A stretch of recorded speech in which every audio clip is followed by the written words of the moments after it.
Hey, what's up? I'm Jordan from hardcoremusicstudio.com. In this video, I'm going to talk to you about and show you how I mix metal kick drum.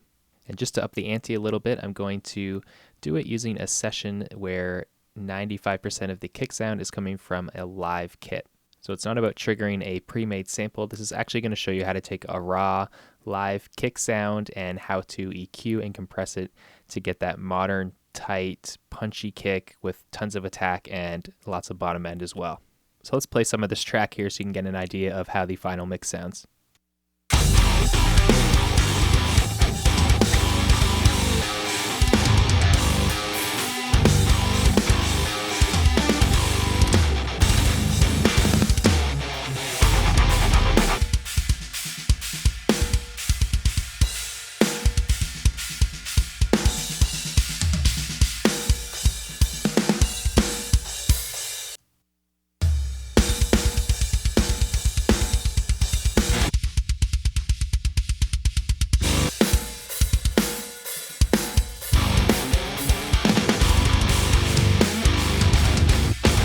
So that's an awesome sounding live kick. There's lots of dynamics. There's even ghost notes in there. So let's dig in. I'm going to show you exactly how I mix this kick drum. Let's bypass all our plugins first in solo. Here's what the kick sounds like just raw, straight off the mic.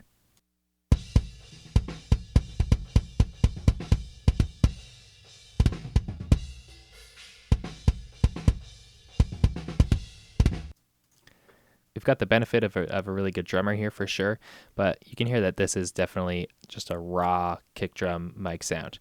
So the first thing up is my favorite plugin, SSL Channel, and we're using every part of this plugin: filters, compressor, gate, and the EQ. Let's start with the filters. We've got a high pass filter at 37 hertz here. That's just going to take out some of the super low end sub rumble that we don't need in this kick track. Then we've got our EQ. So the first thing I want to show you is this big cut here. So we're dipping out at 700 hertz, a full minus 15 dB on this EQ.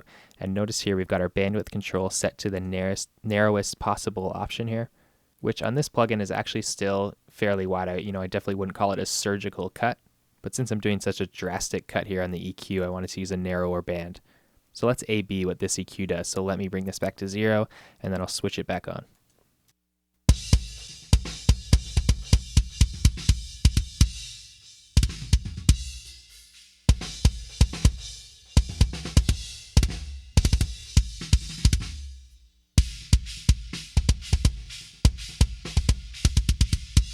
So we're totally getting rid of that upper mid-range boxiness and kind of cardboard type sound from the kick. That's often a really good place to cut around 700, 800 hertz on a kick drum. Okay, moving up, we're doing a boost at 4.5K, adding 3 dB. Let's check this out.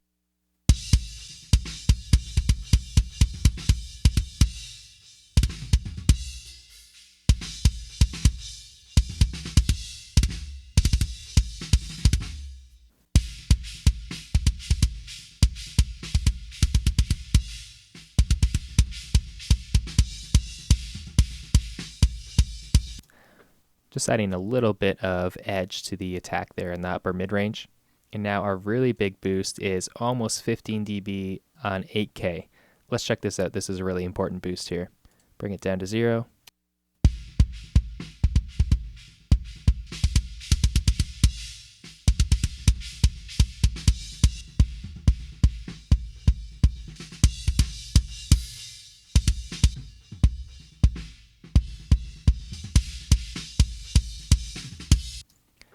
So that's giving us all of our smack, attack, and presence, and that clickiness of the kick attack that we want for this genre.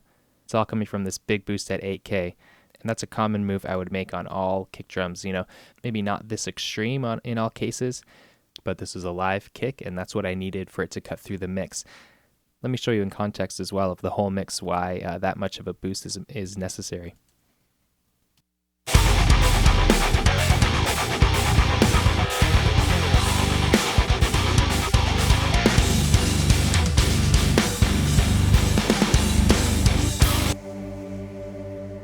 Without that big boost at 8K, it's just kind of a muddy thump sound in the mix. And then once we put that big boost back on, the kick drum is right up front in your face again. So with this modern, punchy, scooped, bright kick sound for metal and rock and hardcore, You really can't be shy with the EQ, especially if you're dealing with a live kick drum like this. All right, so in the dynamic section of this plugin, I am using the gate. Let's check that out quickly.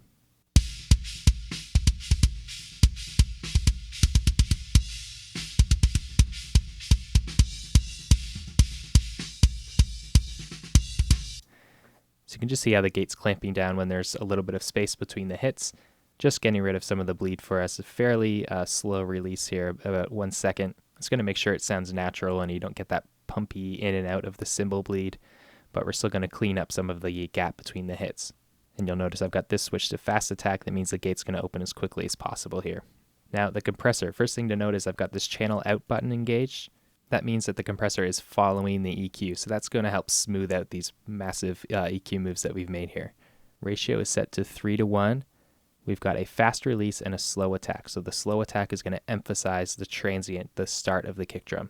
So I'll bypass the compressor and then enable it again.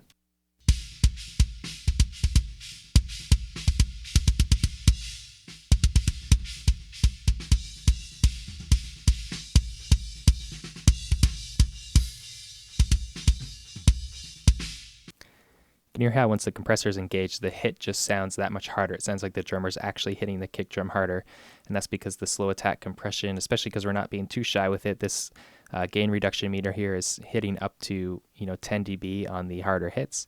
That's really emphasizing the front end of the transient, making that attack that much more pronounced. Okay, so that's what's going on my SSL channel. Let's just do a quick AB of the whole plugin here.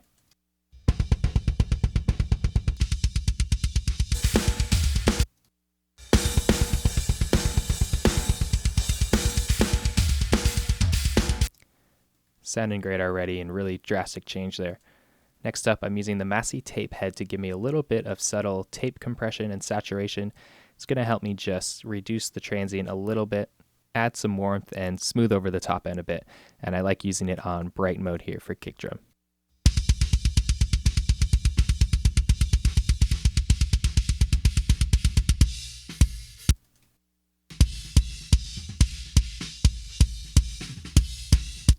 See how we're getting some nice saturation to thicken it up and just smooth it overall, but we're still retaining that top end click that we want from the kick.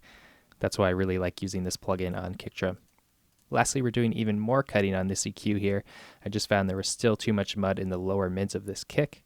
If you recall on the SSL channel, we were doing a big cut around 700 or 800 hertz, but we didn't deal with the low mids around 200 to 400. So that's what I'm doing in this plugin.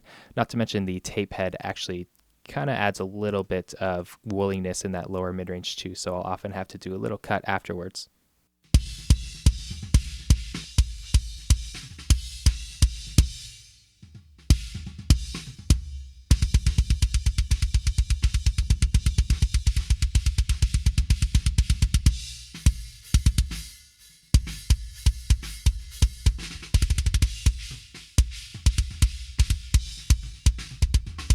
So this cut at 180 here is taking out some of that just muddiness in the kick.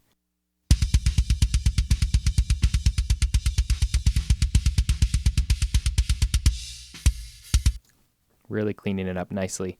And then this one at 420 is also taking out some mud, but it's more of the boxiness, similar to what we cut out already.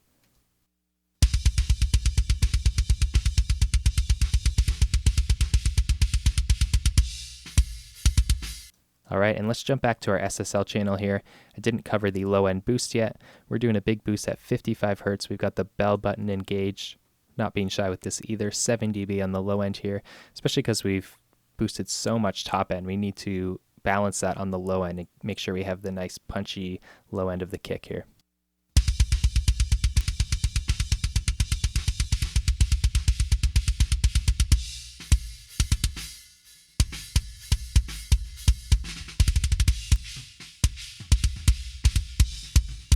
That's giving us just the right amount of low end punch and sub on this kick.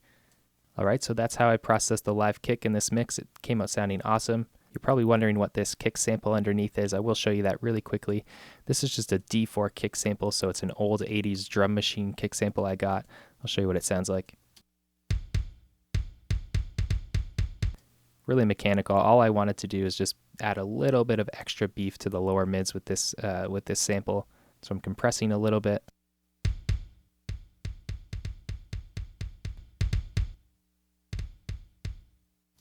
All right, and then I've got some EQ, dipping out some low mids around 200. We don't want that to build up between the kicks. And then we're boosting at about 5K here, just a little bit, and just below 3K here as well.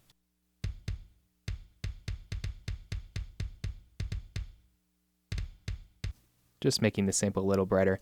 But don't worry, I'm not trying to fool you. This live kick track here is still 95% of the sound of this kick. I'll play just the live kick, and then I'll bring in the kick sample to show you how low it's mixed here.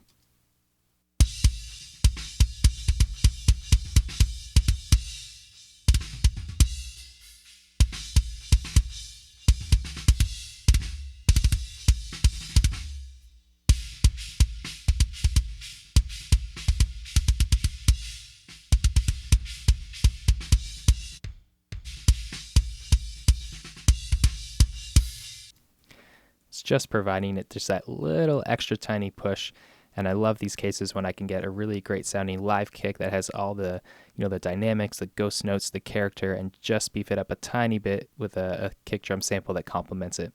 So bottom line, don't be shy with your EQ. Do what it takes to get that modern kick sound. Big boosts around 8K, big cuts in the mid-range, between 400 to 800 hertz. Nice boost on the bottom between, 55, 60, or maybe up to 80, depending on the kick. Compression with slow attack, fast release, and some sort of subtle saturation to smooth it over. That's the recipe to a great sounding metal kick drum. Hope you enjoyed this video tutorial. Please give a thumbs up if you like it, even give a thumbs down if you didn't like it.